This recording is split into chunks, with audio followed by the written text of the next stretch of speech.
If you tolerate this, your children will be next.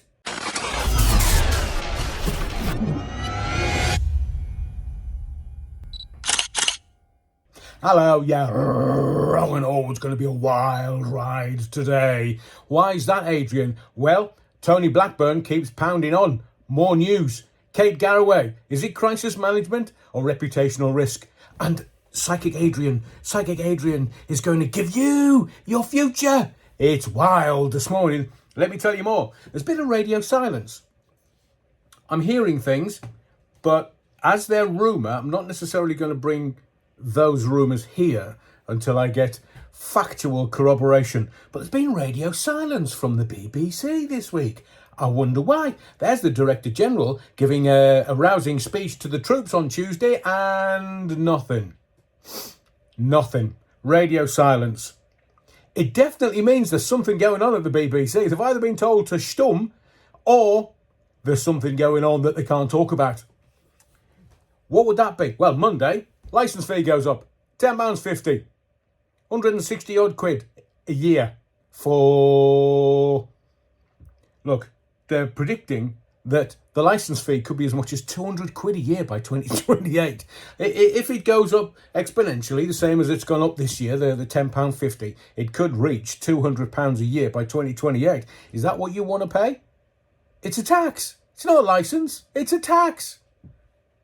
The modelling is going to change, but what's it going to change to? Is it going to go to the Amazon and Netflix model? Is it going to stay the same? I don't think it can ever stay the same. The Director General has said there's got to be cuts. What kind of cuts, though?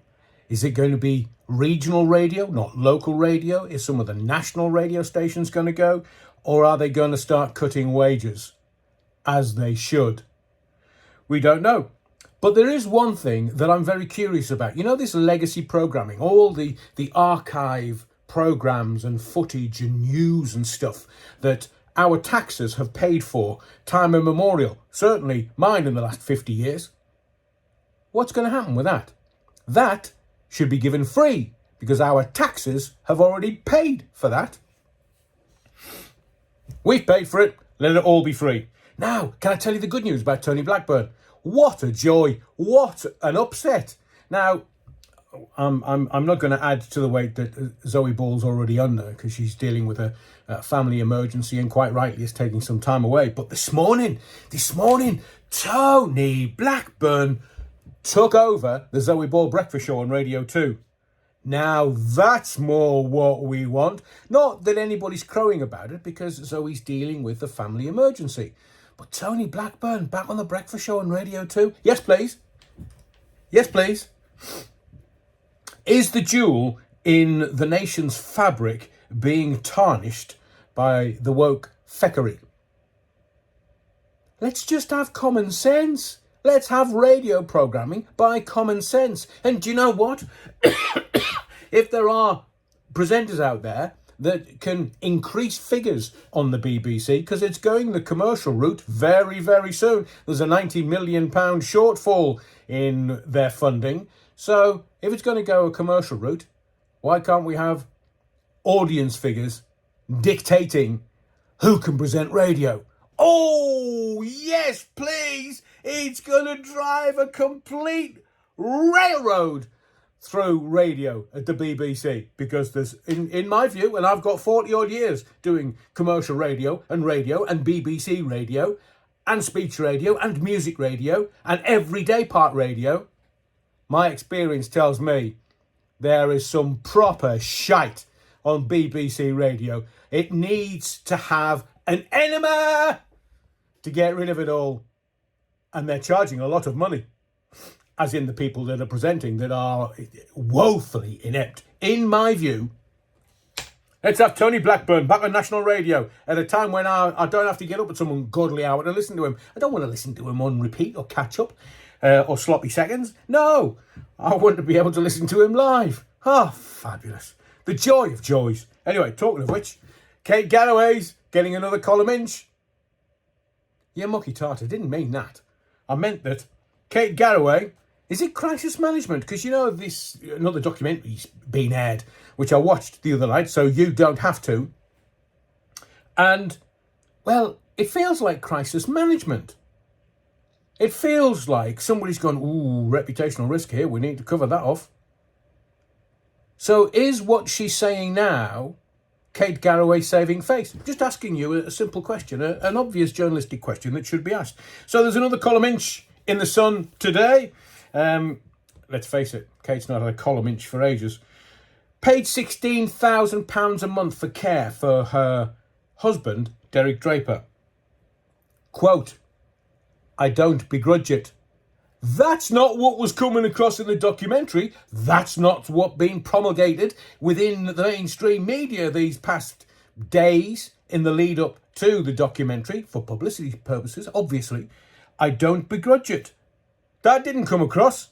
16 grand a month. I can't afford it on £600,000 a year. Well, it's rumoured anywhere between 544,000 and 600 grand a year, because the exact figure's a bit grey. So 16 grand a month, we know that's £190,000 a year, which she could easily afford. Easily. That's why she doesn't begrudge it. But that's, I'm in debt. I'm in debt. And that's all she cried. I'm in debt. And I also quote in this column inch, you have no choice. And I was lucky because I had a job where people understood and gave me time to rush off to hospital at a moment's notice. Now, I am sure it wasn't easy for Kate or her children, or Derek for that matter, the situation they found themselves in. And it lasted quite a while. But we were fed the message she couldn't afford it. She was in debt. And now, I didn't begrudge it. No, I didn't begrudge it. That was not said in the documentary. And she further goes on, and I quote, I'm not meaning to go on about my problems. I'm trying to go on about everybody else's problems. But that's not what she said in the documentary. Can you see how this could be seen as crisis management with a reputational risk? So is the next documentary going to be How I Found Love After Derek? Is that the next book? I'm not suggesting she's grifting, but the optics don't look great. If you catch my drift, you're wrong. Now, Psychic Adrian is going to tell you your future. Now, I keep saying to you, this is not a party political broadcast. I'm getting so wound up about it, I can't even say it. I am not for a particular political party. I'm not for the Tories. I'm not for the Labours. I'm not for the Liberal Democrats. I'm not for... That's your thinking. That's your prison. That's your mind, not mine. I'm against politics. All of them, because they're all corrupt. Oh, you think they get into politics because they want to benefit their local community? My hairy backside. So I'm going to give you your future if you don't pay attention. Now, if you tolerate this, your children are going to be next. What do you mean, Adrian? Oh, you haven't seen the propaganda peddlers, the mainstream media, not telling you about this? This is fact. This is already in place. The Australians are getting it tight. Part of the Commonwealth. Remember, part of the Commonwealth. And what does that mean, Adrian? It means that Fat Fingers, King Charlie, he's overseeing all this. So what's he overseeing, Adrian? Let me tell you. And it's not nice. Digital ID bill passes Senate and should be up and running by mid-year 2024. That's this year. What on earth are you talking about, Adrian? Australia is close to having a legislated national digital identity scheme, with the federal government winning support for its bill in the Senate after approving 43 amendments. So you know how the process goes, don't you? They come up with a bill. They go, it's for your benefit. It's for your benefit. No, not ours. No. Yours. But somebody always makes money. That's why politics is wholly corrupt. But they tell you it's for the benefit of society. Well, let me tell you, the Digital ID Bill 2023 passed the Australian Senate on Wednesday night by 33 votes to 26. So it was fairly close, with the support of the Greens and the crossbench.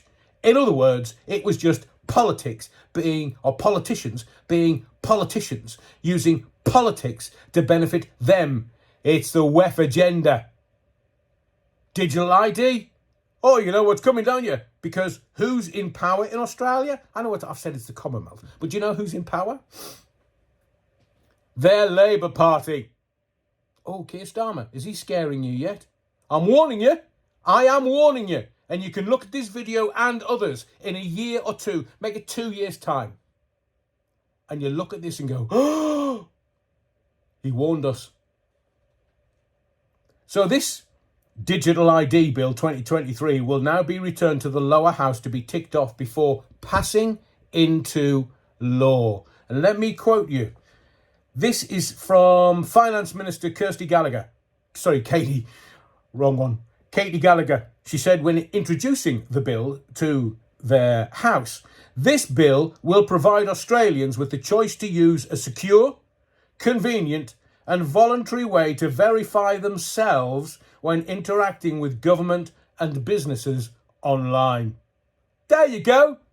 They give it to you as if it will advantage you to have a digital ID. Baby steps. They only introduce little bits, so you think, oh, that'll be a good idea.